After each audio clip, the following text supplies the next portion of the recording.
Amigos, bienvenidos a Ni con Dios ni con el Diablo en RCI, Radio Canal Identidad. Estamos con un invitado muy especial. Después de un brevísimo corte van a saber de quién se trata, para hablar, como no podría ser de otra manera, de la delicada coyuntura económica y política que estamos viviendo. Soy Yuri Benchmuel, esto es RCI, Radio Canal Identidad, y están viendo Ni con Dios ni con el Diablo. Bienvenidos.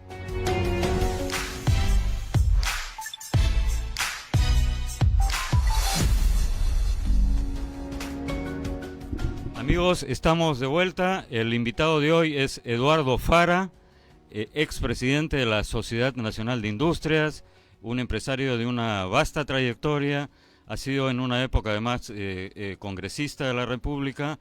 Estas entrevistas, como ya he dicho varias veces, se coordinan con anticipación. En realidad, la idea inicial era que Eduardo, que actualmente es presidente del Comité de Plásticos de la Sociedad Nacional de Industria, hablara un poco del tema de las bolsas, del reciclaje, y explicara, desmontar algunos mitos que tienen que ver con las bolsas de plástico y el consumo excesivo de agua que se usa para las bolsas de papel. Pero bueno, con lo que ha ocurrido en los últimos días, ese es un tema que ya veremos en otro momento. Ahora vamos a hablar de lo que estamos viviendo y de lo que puede pasar dentro de 4 meses con las elecciones al Congreso. Bienvenido, Eduardo, gracias por tu presencia. Tu primer comentario, por favor, ante lo que ha ocurrido. Gracias, Uri. Bueno, lo que ha ocurrido es muy preocupante. Una sola persona detecta el poder en el Perú y eso tiene un nombre. Yo no le puedo decir Dios porque no lo es, porque igual se va a morir que yo. Pero sí me preocupa. Y no, Eduardo Fara, al sistema empresarial. Mañana cualquiera puede hacer cualquier cosa y perder su posición, porque ¿a dónde me voy a ir a quejar? ¿Al Congreso me voy a quejar? Si no existe Congreso. Lo que más me ha dado, puedo decirle, intriga, es que yo, en los años que tengo, que ya son bastantes, nunca he visto que se cierre un Congreso por televisión. Y que sea una demostración de poder rodeado de los altos mandos militares a través de una foto en las redes sociales, ¿no? Sí, no, pero que en televisión se cierre un Congreso. Aquí se hablan de cosas, yo soy ingeniero, no soy abogado, de cosas técnicas, que se escribió o no se escribió, pero que salga el presidente de la República en televisión y diga, yo he cerrado el Congreso, en ningún país del mundo lo he visto. Bueno, disolver, ¿no? Después de 27 años volvemos a escuchar la misma palabra. No, y una palabra muy simpática, se llama denegación fáctica. Denegación fáctica. Yo quisiera saber cuántas personas, yo no lo sabía hace poco qué significaba, tengo que preguntar. ¿Cuántas personas en el Perú saben lo que es fáctico? ¿Cuántas personas en el gobierno saben lo que es fáctico? No lo entiendo. Ahora, Eduardo, ayer, a mí lo que me preocupa, y quisiera tu comentario, porque en realidad aquí el protagonista es el entrevistado y no el entrevistador, pero de todas maneras, hay una cierta apatía. Lucho Solari estaba ayer aquí, cuando le mencioné el tema, dijo, bueno, lo que pasa es que el polvo no se ha sentado y ya se van a dar cuenta. Pero yo estoy viendo que la mayoría de los gobiernos están mirando para otro lado. El secretario de la EVA ya escribió un pronunciamiento diciendo arréglense ustedes, que lo vea el Tribunal Constitucional, el gobierno de Estados Unidos, el de España, el país de España ha editorializado y por supuesto en la agencia oficial del gobierno peruano lo han distribuido. Y ayer en la juramentación del nuevo gabinete han ido connotados representantes del empresariado local como si no pasara nada, y luego han salido y han hablado y han dicho bueno. Entonces, la verdad, yo los escuchaba ayer y te digo, yo me recordaba la frase de Lenin, ¿no? Los capitalistas son tan tontos que nos venden la soga con las que terminamos ahorcándolos. O sea, tú estás preocupado, pero tus sucesores por lo que veo en la Sociedad Nacional de Industria, no los veo muy preocupados. Yo ayer he tenido una conversación con el presidente de la sociedad. Ya. Él está preocupado. Ahora, cada uno tiene su estilo de matar las moscas. Bueno, cada uno mata sus pulgas. Yo voy de frente, hay otros que van por la esquina. En fin, pero está preocupado y realmente yo he escrito ayer un artículo en que he dicho juego de ajedrez. Y lo que yo veo aquí es lo que la izquierda peruana está persiguiendo, y vamos con hechos, lo que persiguieron en Venezuela. Tratar de encubrir un cambio de constitución de tal manera que el capítulo económico de la constitución peruana sea cambiada. Y mañana se les ocurre y diga, muy bien, la reelección en el Perú va a durar 10 años. Porque, o sea, el mandato de un presidente, digamos, claro, el mandato y de un congresista. Sí, 10 años. Y si quiere a los congresistas también, porque estamos en una democracia y nosotros tenemos la mayoría y vamos a cambiar pues la Constitución. ¿Y quién se va a oponer? Otro golpe de Estado. Ahí es donde nadie puede mantener el poder un día sobre un país. Un día. No uno. Un día. Tienen que haber los pesos y contrapesos. ¿Qué contrapesos hay? Bueno, no hay Congreso, la mayoría de los medios de comunicación están mirando. Esa historia aparte que ya van a aprender la lección ellos mismos. Yo la viví con Velasco. Que hubieron tanques, que le devolvieron el comercio. Igual pasó. La volví a vivir con Fujimori. ¿Pensaste que ibas a vivirla por tercera vez, Eduardo? Nunca pensé que iba a vivirla por tercera vez. Nunca. Bueno, entonces, a ver, no lo has dicho, lo has deslizado, pero a ver, sin tratar de poner palabras en tu boca. Empezaste diciendo que tenemos un dictador en Palacio. Empecé diciendo, hoy día he escuchado al señor Olachea decir que todavía no es dictador. Entonces le tomo la palabra, pues ya todavía no es dictador.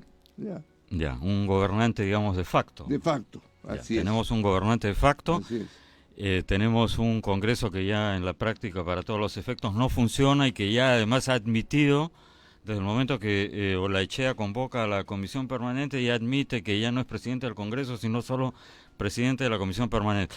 Pero lo más importante de todo, tenemos elecciones al Congreso en apenas 4 meses. Así es. Si esas elecciones se hacen de acuerdo a las nuevas reglas de juego electoral, se verían obligados a participar todos los partidos políticos porque si no pierden su inscripción y la perderían además si no logran superar la valla del 5% o colocar un determinado número de legisladores, que creo que son 6, y además si participan en estas elecciones no podrían participar en las supuestas elecciones del 2021.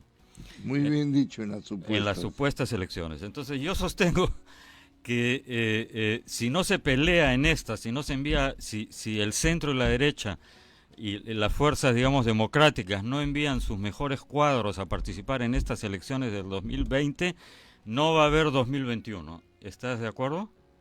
Estoy de acuerdo. Y eso es lo que quería decir mi artículo del día de ayer. Y, ojo, yo me acordaba que cuando era joven pensaba en lo que hoy día los jóvenes piensan. Efectivamente, en el Perú falta muchas carencias. Falta educación, falta salud, falta una serie de falencias que en muchos países no falta. Y esto sí es una necesidad que hay que hacerlo, pues esto lo dicen todos los gobiernos, es que la realidad que nuestro país es un país subgéneres, el 70% del movimiento comercial de este país es informal. Pasan cosas tan raras, y hablando de la bolsa de plástico, de que el material reciclado es más caro que el material virgen. Y entonces todo el mundo se pregunta, pero esto no puede ser, ¿por qué? Porque el reciclado se vende en el mercado informal. Y como no hay suficiente, cuesta más caro que el material virgen. ¿Y por qué no compran el virgen? Porque entonces tuvieran que pagar impuestos, están controlados, entonces van a la otra parte.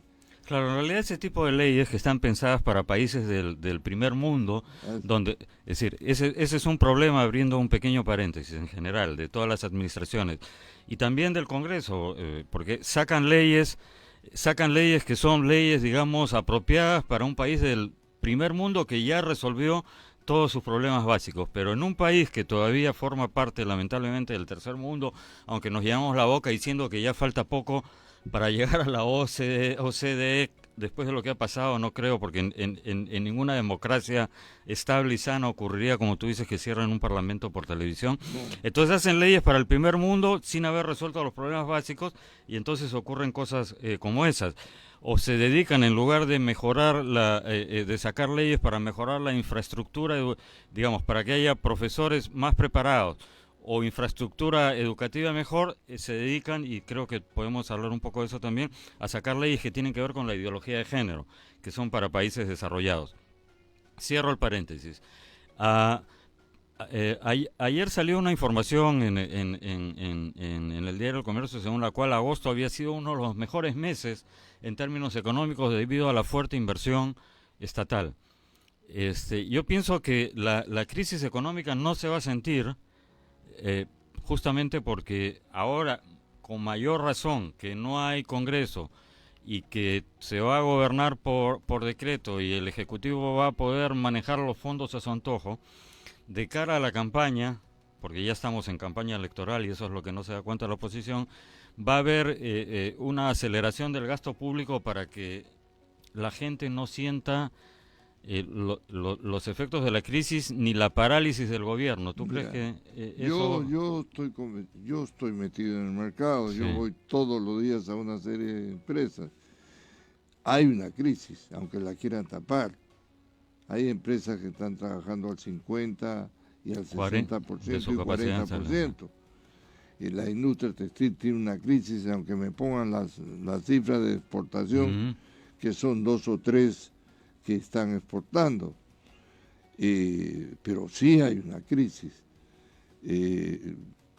Lo que necesitamos los empresarios es hacer que nos generen leyes que ayuden a que haya trabajo. Uno de los problemas que la gente tampoco lo quiere hablar es la estabilidad laboral. Nuestro país vivió a una tremenda velocidad y los estándares crecieron entre 5 y 8% al año en trabajo, cuando no había estabilidad laboral. Entonces la gente dice, no, que la gente abusaba.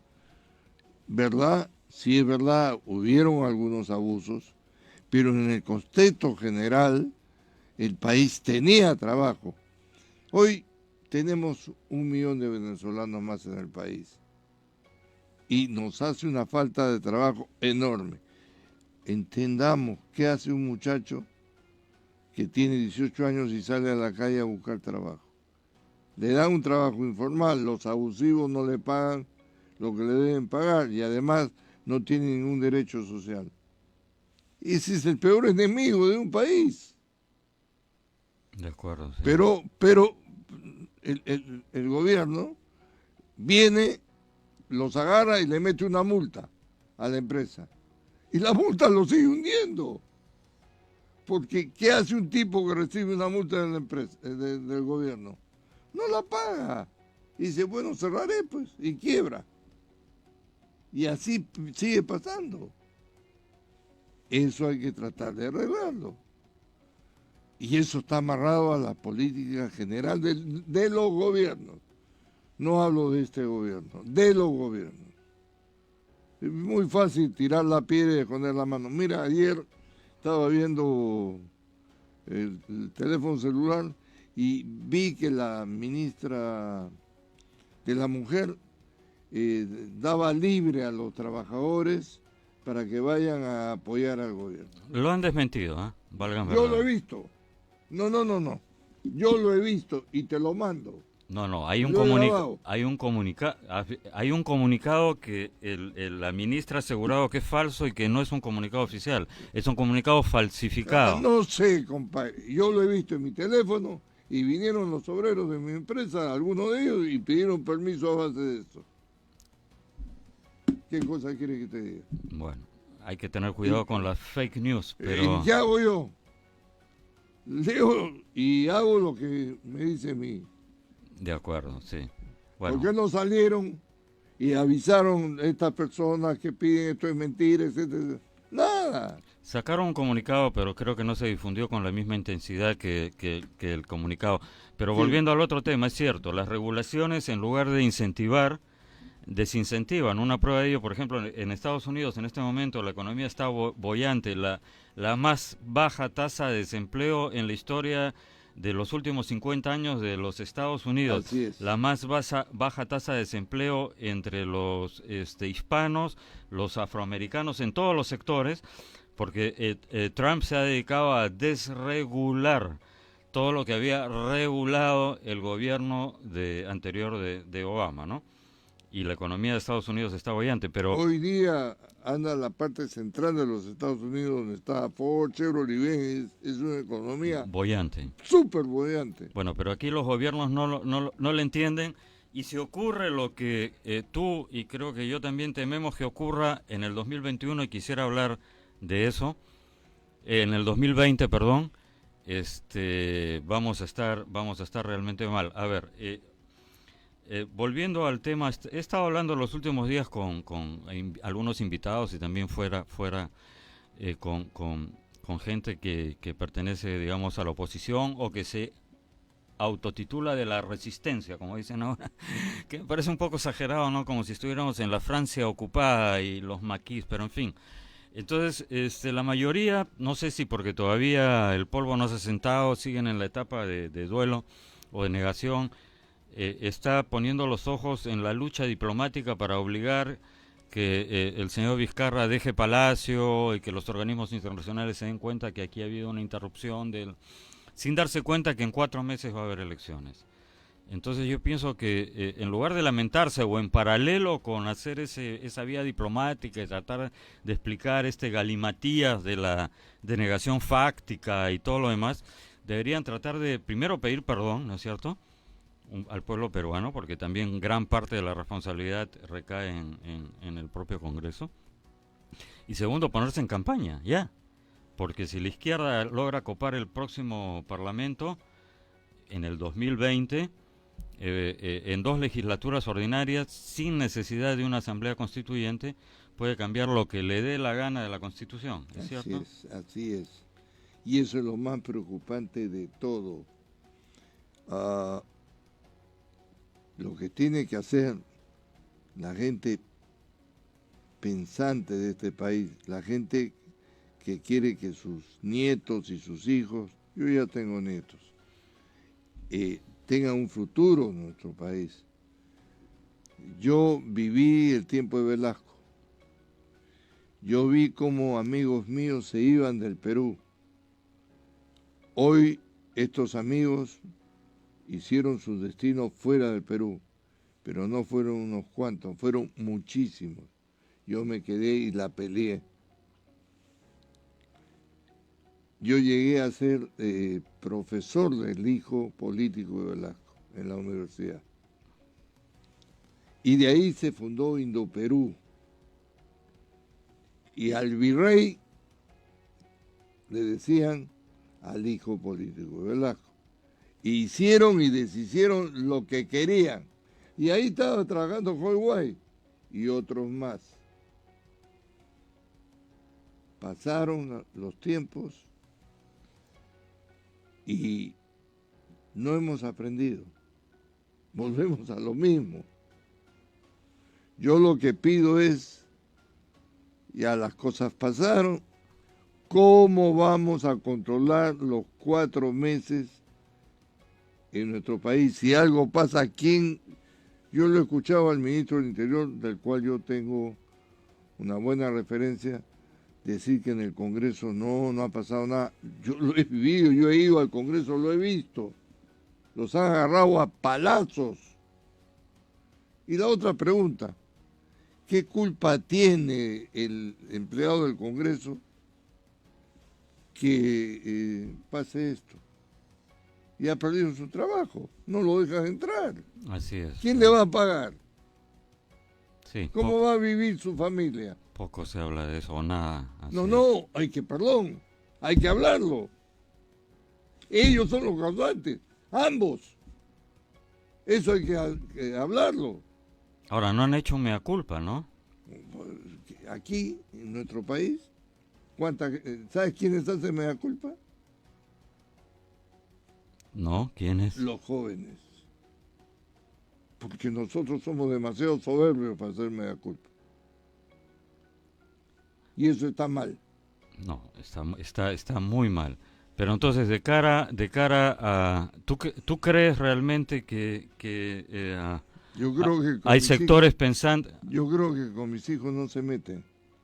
Y eso hay que hacerlo saber bien claro.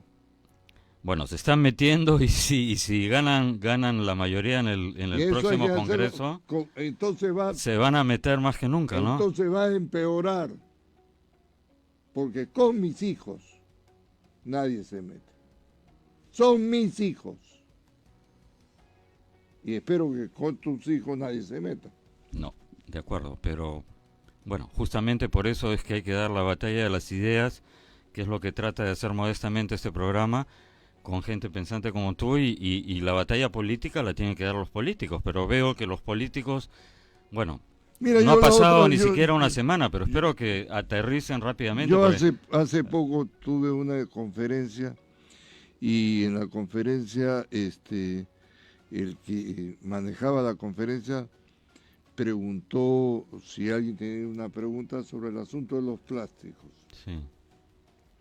Yo dije que sí, porque escuché a un porque ya no es congresista, decir que los industriales, empresarios hacían lo que les daba la gana.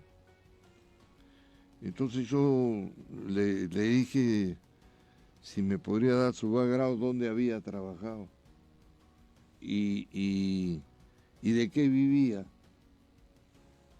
Y bueno, no me contestó.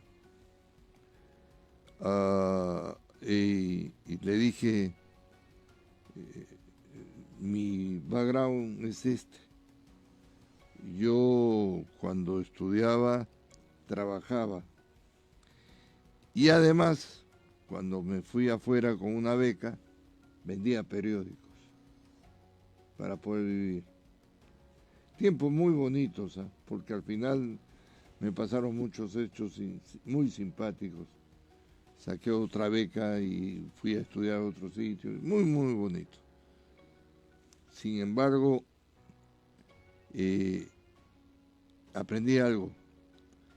El amor de los padres hacia los hijos es muy fuerte.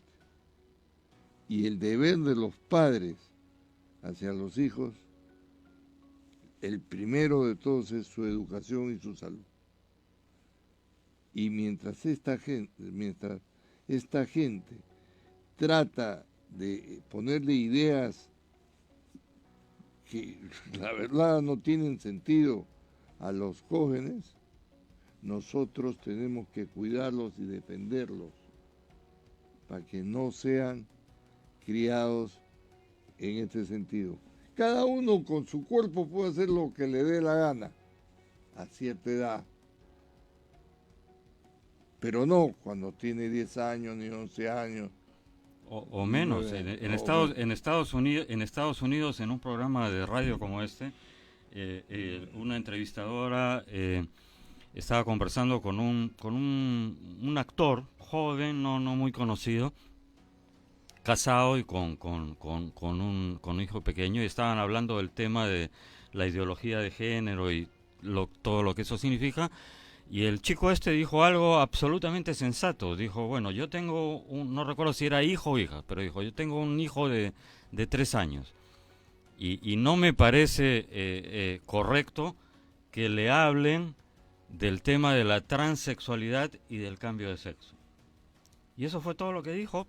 O sea, 3 años, no creo que a un niño de 3 años le deban hablar de esto. No lo va a asimilar. ¿Te parece sensato que haya hecho eso? Por supuesto. Bueno, a mí también. En las redes lo hicieron triza. Bueno, es que en las redes...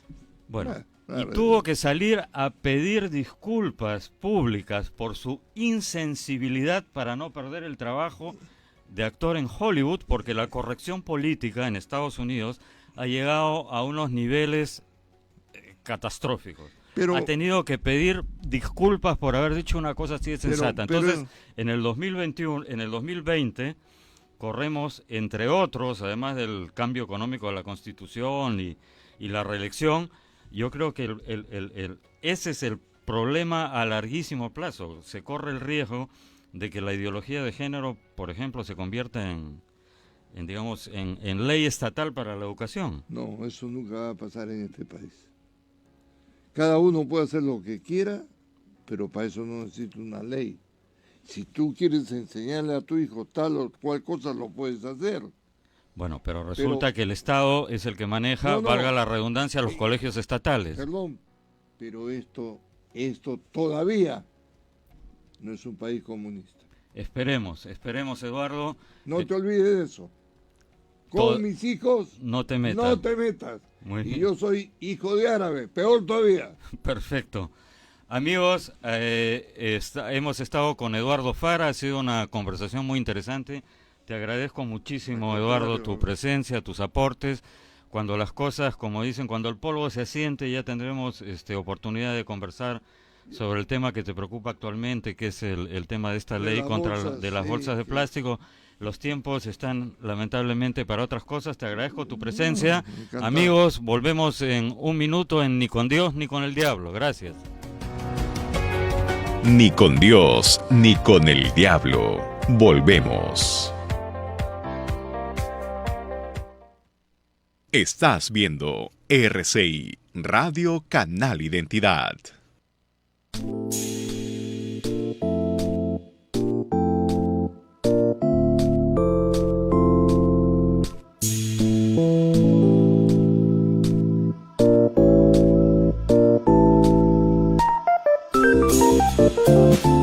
Café Solar de Samaniego. Disfrútalo sin azúcar.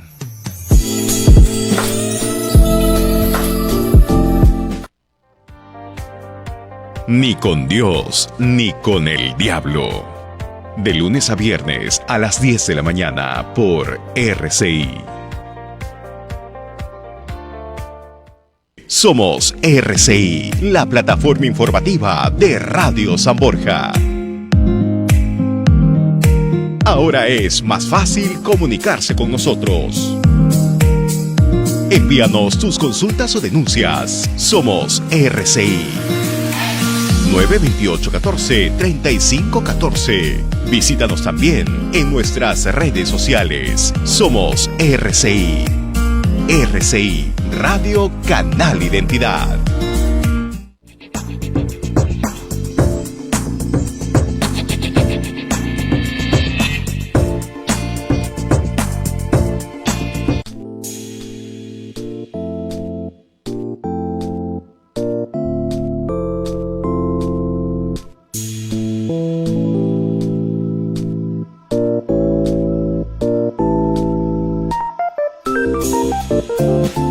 Café Solar de Samaniego. Disfrútalo sin azúcar.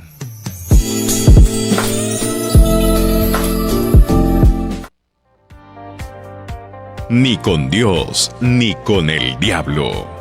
De lunes a viernes a las 10 de la mañana por RCI. Somos RCI, la plataforma informativa de Radio San Borja. Ahora es más fácil comunicarse con nosotros. Envíanos tus consultas o denuncias. Somos RCI. 928-14-3514. Visítanos también en nuestras redes sociales. Somos RCI. RCI, Radio Canal Identidad.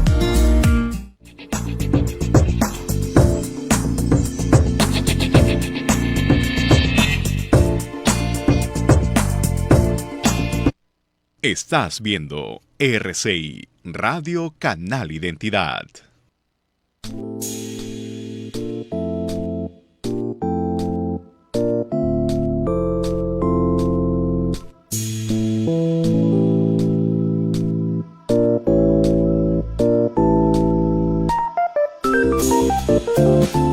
Café Solar de Samaniego. Disfrútalo sin azúcar.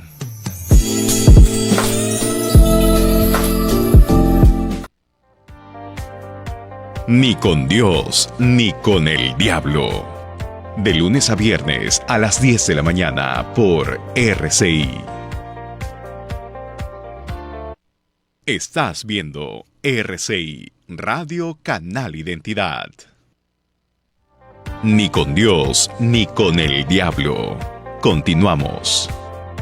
Amigos, estamos de vuelta en RCI, Radio Canal Identidad, la plataforma informativa de Radio San Borja. Nuestro invitado para el segundo bloque es Federico Prieto. Buenos días, Federico, bienvenido. Federico es un periodista con una amplia experiencia, además académica e intelectual. Cuando le pregunté qué quiere que figure en el cintillo, él, como persona muy, muy modesta, me dice periodista secas, pero es más que un periodista secas. Bienvenido, Federico. Gracias. Muchas gracias por estar aquí en este programa. Sí. Hubiera querido conversar contigo de temas un poco más gratos quizás, pero la coyuntura obliga. Quisiera, por favor, tus primeras apreciaciones sobre lo que está ocurriendo en los últimos días en el Perú. Sí, he seguido desde el domingo, desde el lunes, todo lo que ha venido ocurriendo. A un ritmo vertiginoso. Así es, y la primera idea que se me ocurre es que en derecho hay la legitimidad de origen y la legitimidad de ejercicio.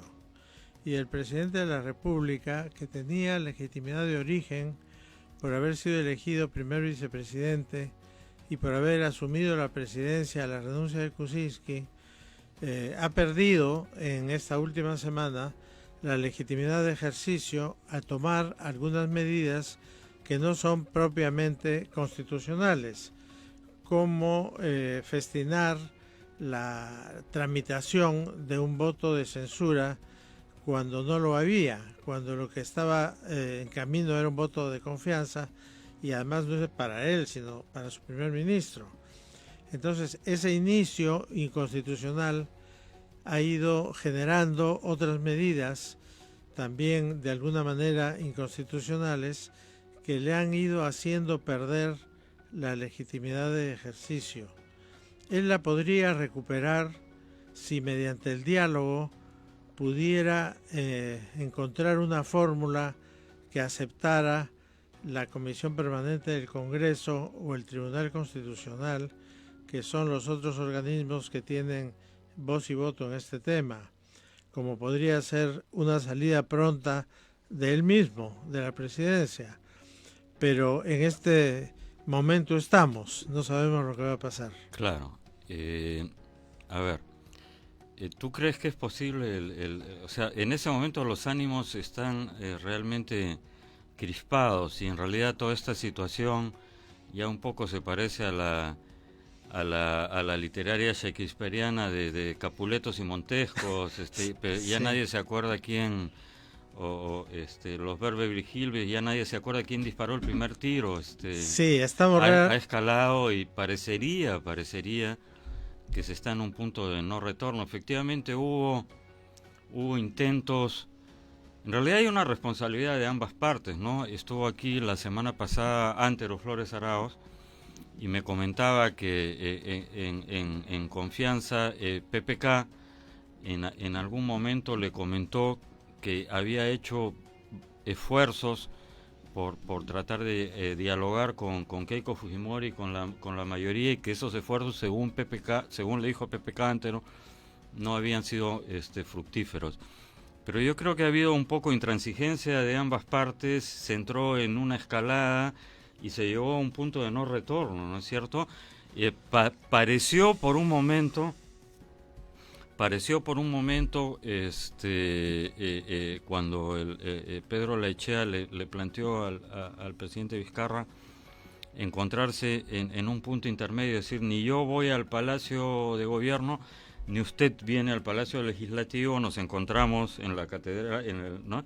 Un punto medio físicamente y simbólico, ¿no? Porque sí, tradicionalmente la iglesia de San Francisco. Claro, ya sabemos el papel histórico que jugó la iglesia en el Perú y en la época actual como mediador en muchos conflictos sociales. Pero Vizcarra dijo, no, usted tiene que venir a Palacio de Gobierno. Y Olaechea, bueno, es fácil, digamos, ser historiador del pasado, ¿no? Profeta del pasado.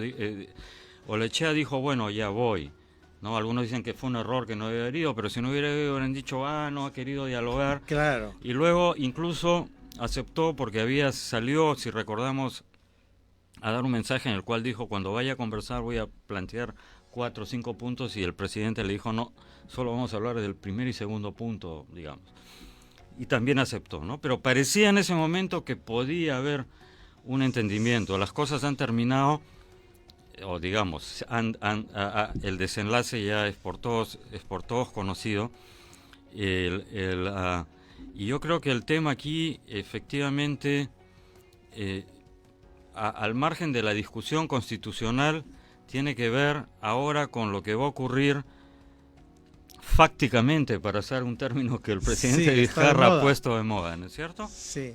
Tenemos elecciones al Congreso dentro de 4 meses. Sí, para mí lo inteligente sería que, dado que hemos pasado de un Estado de Derecho a una situación de derecho, y dado que se ha convocado unas elecciones parlamentarias para año y pico solamente, porque solo van a durar desde enero del año próximo hasta el 28 de julio del 21 o del 20, si Vizcarra se va el 20, que es lo que creo que debería hacer para estar menos años en la cárcel, porque una vez que entre, los que ahora han salido no podrán presentarse en enero, pero sí podrán presentarse para las elecciones parlamentarias del 2021. Y esos señores van a entrar al Congreso precisamente cuando Vizcarra salga y van a buscar la venganza. Entonces, ahí es cuando Vizcarra va a recibir el castigo por todas las intemperancias y las decisiones de tipo dictatorial que está tomando ahora. Entonces, el poder emborracha.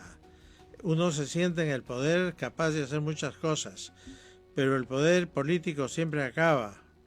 Entonces, para que no acabe como Alan García o como Hitler, lo bueno es que acabe conciliando con sus adversarios para que vuelva a recuperar algo de toda la legitimidad de origen que ha perdido. A ver, Federico, permíteme hacer de este programa, se llama Ni con Dios ni con el Diablo, voy a ser un poco de abogado del diablo, aunque en realidad es lo que pienso, y quisiera tu opinión al respecto. A ver, Julio César, tú eres un gran conocedor de la historia. Julio César no cruzó el Rubicón para avanzar unos metros y luego regresar. Entonces, yo creo que Vizcarra ya ha cruzado el Rubicón. Y a estas alturas pensar que podría en este momento decir, bueno, ¿saben qué? Pensándolo bien, muchachos, ya me voy ahora o el próximo año.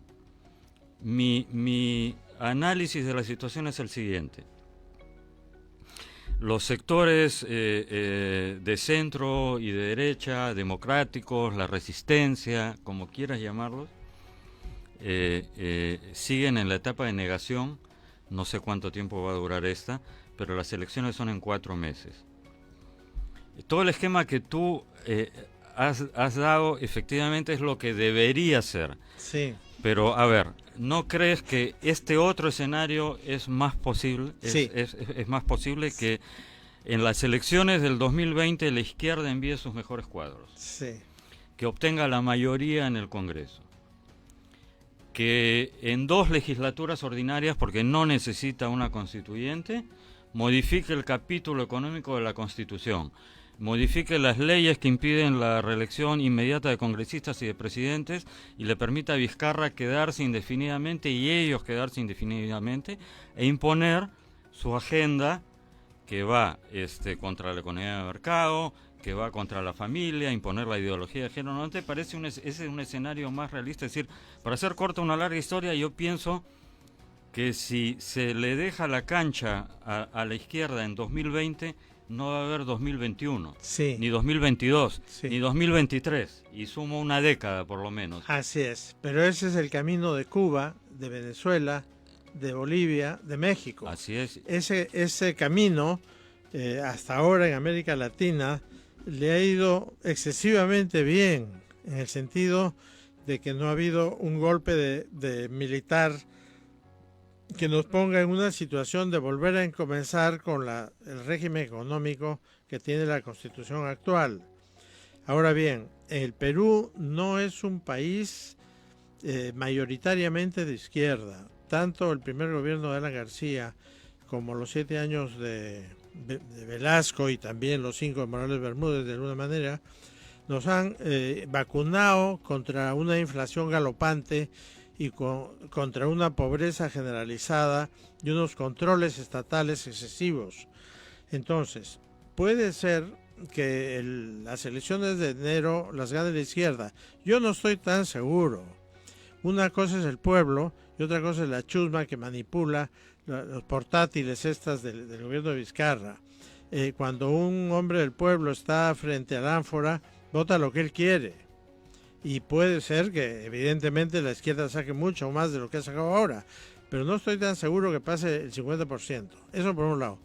Y por otro lado, el Perú no va a aguantar una dictadura de izquierda muchos años. Yo creo que lo más grave que ha pasado en esta semana ha sido la visita de los militares a Palacio de Gobierno.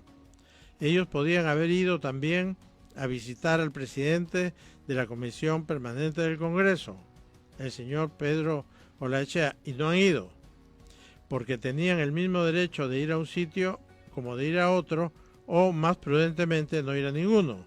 Lo más prudente hubiera sido que no fueran a ninguno. Pero han ido. Y no solo han ido, sino que no han dicho que han conversado. Porque ellos podían haber ido a decirle, señor Vizcarra, usted ya no es presidente, váyase a su casa. Pero no parece que le hayan dicho eso. Bueno, están todos sonrientes en la foto. Claro, Sí, le han dicho lo evidentemente. contrario. No se preocupe, señor presidente, nosotros le apoyamos. Así es. Entonces, eso es lo más grave que ha pasado ahora. Porque entonces sí tenemos una figura jurídica de golpe de Estado, dado por un civil con apoyo militar, que es lo que le acusaron a Fujimori. Fujimori no dio un golpe de Estado, dio un autogolpe de Estado, porque él dio un golpe contra su legitimidad de origen y quiso tener legitimidad de ejercicio con las medidas que tomó para acabar con el terrorismo y para resolver el problema económico, fundamentalmente. En este momento no tenemos, el BRAM está muy sujeto a un territorio grande, pero a un territorio concreto, y la economía, a pesar de todo, milagrosamente todavía no se cae, pero se va a caer. Entonces, esos dos no son argumentos para que Vizcarra dé un golpe de Estado. No tiene un argumento real para dar un golpe de Estado. Entonces, lo ha dado. La única razón que uno puede imaginarse es una ambición personal con un miedo a ser juzgado por irregularidades pasadas en Moquegua, como ministro, como Y presidente. el tema chinchero. Que claro, esas tres cosas. Y luego un pacto con la izquierda para que no lo maltraten. Pacto que la izquierda está muerta de risa, porque ahora le dicen que sí, que no lo van a maltratar, pero una vez que toman el poder lo van a maltratar. De todas maneras. Porque la izquierda es así. Así es. Entonces alguien tenía que decirle a Vizcarra claramente que está en una situación realmente precaria y que va a ser más precaria conforme vaya pasando el tiempo y conforme vaya pasando una serie de sucesos en la misma línea de actuar de hecho y no de acuerdo a la Constitución, porque conforme se vaya alejando de los parámetros de la Constitución del Estado, el castigo va a ser peor y la situación del país va a ser más grave.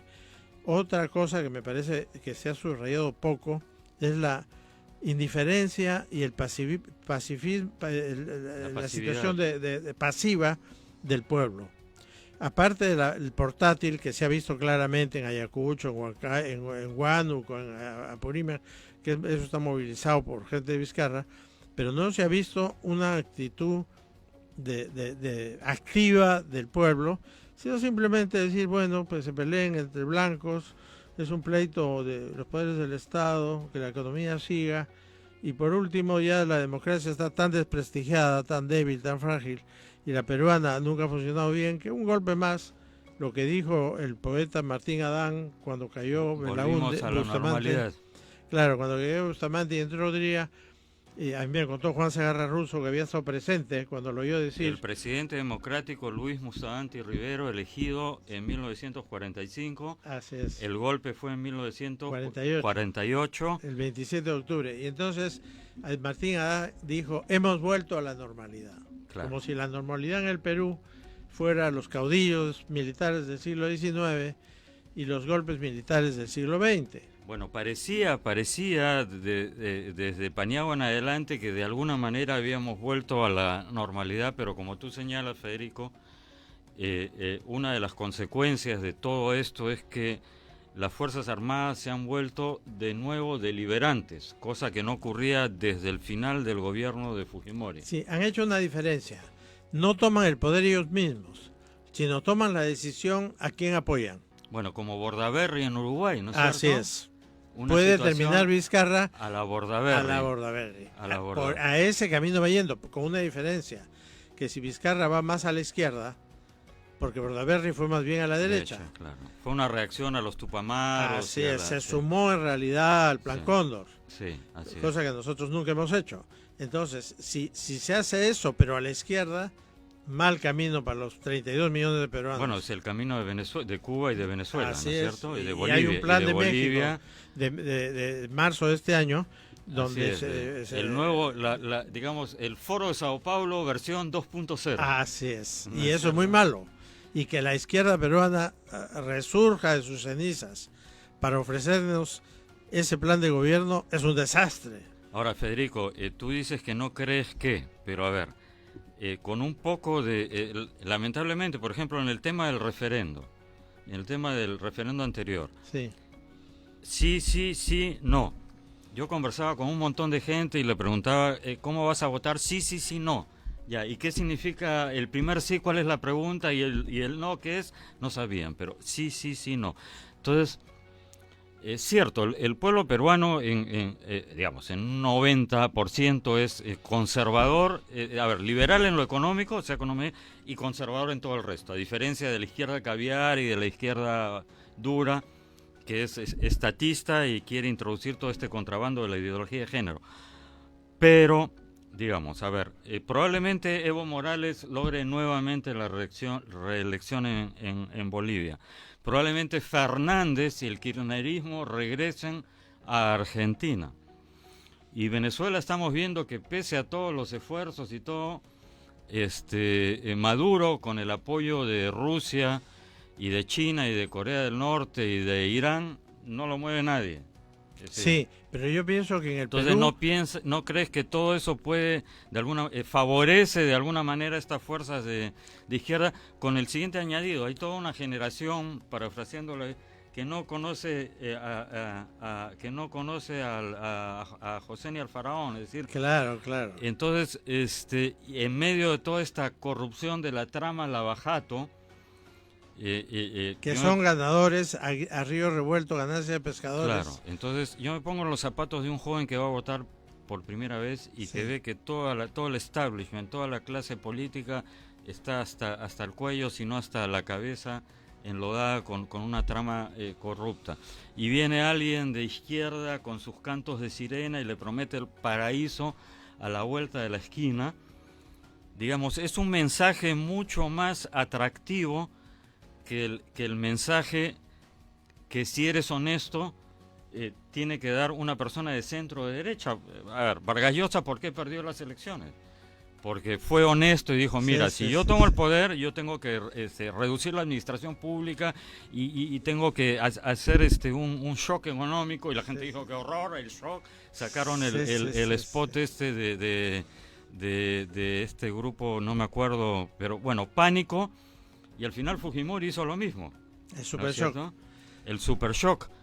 Porque no había otra manera, es decir, estábamos con una gangrena y con una inflación de 2 millones % y no curas una gangrena con una aspirina. Así es. Pero Fujimori hizo exactamente lo opuesto. Entonces, digamos que todas las fuerzas democráticas de centro de derecha, si son honestas con el electorado, van a correr en desventaja con la izquierda, que vende cebo de culebra, ¿no?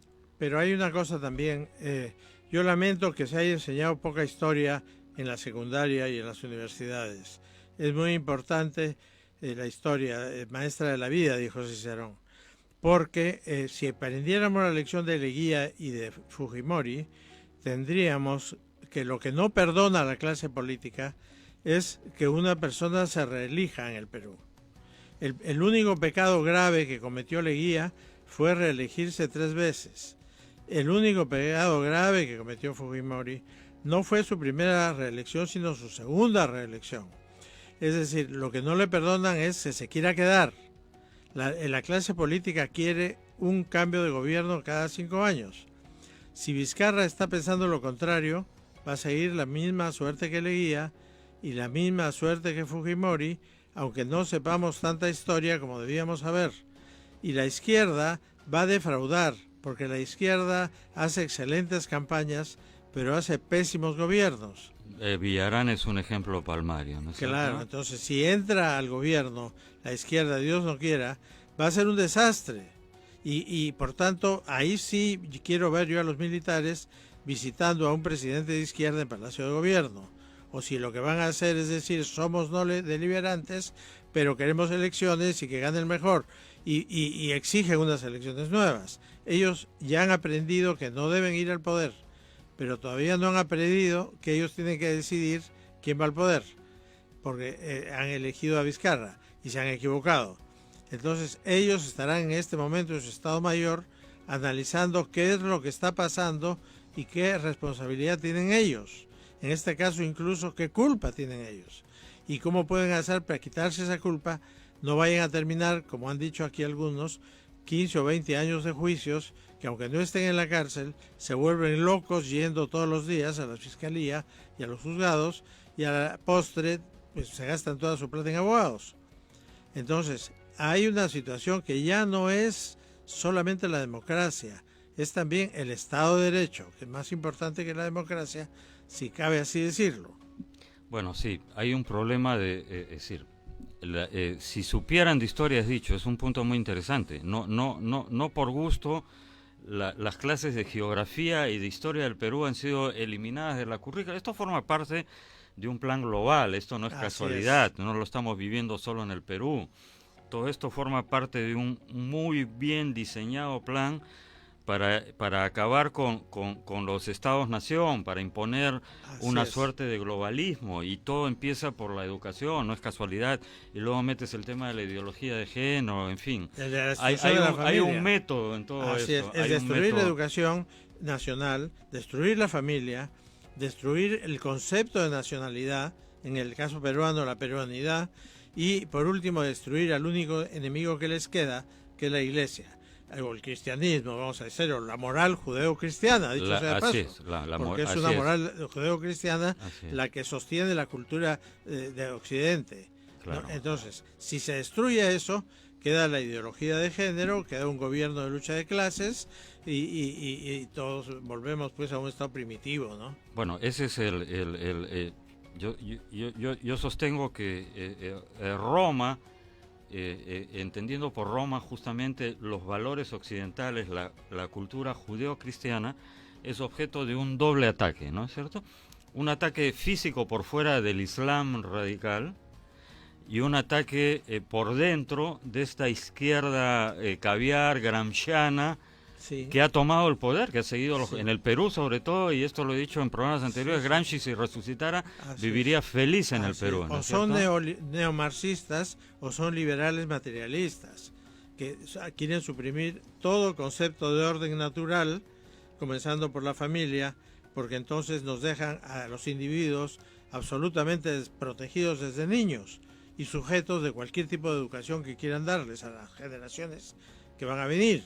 Y eso pues es destruir 2000 años de civilización que hemos ido construyendo, y yo creo que todo eso es posible porque la democracia actual está en crisis en todo el mundo. La democracia ha sido en realidad planteada por Inglaterra y por Estados Unidos con un bipartidismo, y cuando ese bipartidismo se ha convertido en multipartidismo, cayó en Francia la primera, la segunda, la tercera, la cuarta, la quinta república, que más o menos gracias a De Gaulle está funcionando. En Italia han prescindido de la política y el país va por otro lado, porque también van cambiando cada 6 meses de primer ministro. Pero nosotros, que somos un país que ha tenido poca democracia, porque en el siglo XIX no la tuvimos, en el siglo XX la tuvimos precariamente y la tuvimos con sobresaltos militares, no tenemos una fuerza democrática.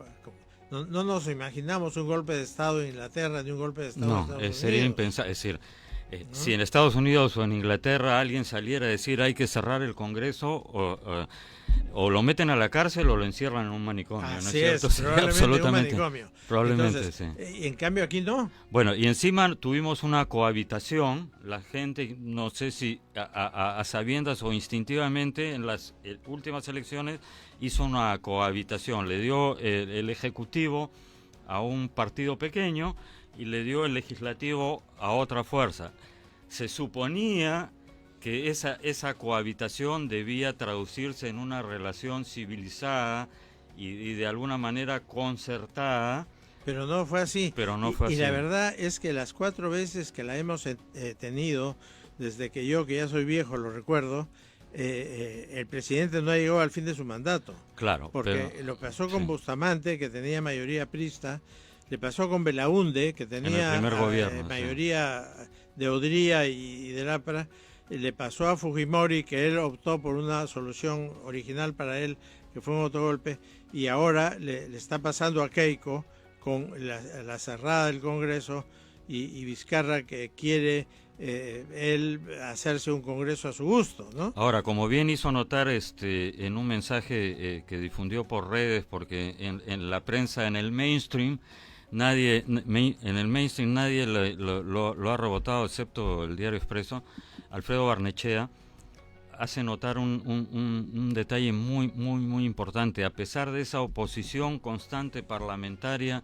que tuvo Fernando Belaúnde en su primer gobierno, nunca ni por asomo se le ocurrió cerrar el Congreso, y además hizo un montón de obras, porque aquí Sí. un poco el argumento de Vizcarra es, porque hay una parálisis, en eso creo que todos estamos de acuerdo, de que además de agitar el cuco del Congreso y todo lo demás, la reconstrucción del norte, los niños que se mueren con las 5, o sea, no hay gestión de gobierno, ¿no? Y un poco el argumento de Vizcarra ha sido no me dejan gobernar porque... No, pero eso es una falta de personalidad. Un estadista gobierna contra todos los obstáculos. Bueno, pero digamos, ese es el pretexto. Entonces me imagino que para esta campaña lo que va a decir es, si me dan mayoría en el Congreso, voy a poder, pero en fin. Entonces, para ir cerrando esta entrevista, Federico, noto que a pesar de todo, y es refrescante eso, tú eres optimista. ¿Tú piensas que...? Sí, el Perú está creciendo económicamente. La clase media ahora existe, antes no existía. Me desanima la indiferencia general. A mí no me impresiona los movimientos en la calle porque son muy manipulados. La indiferencia sí me preocupa. ¿En qué momento esa indiferencia se va a convertir en resistencia pasiva?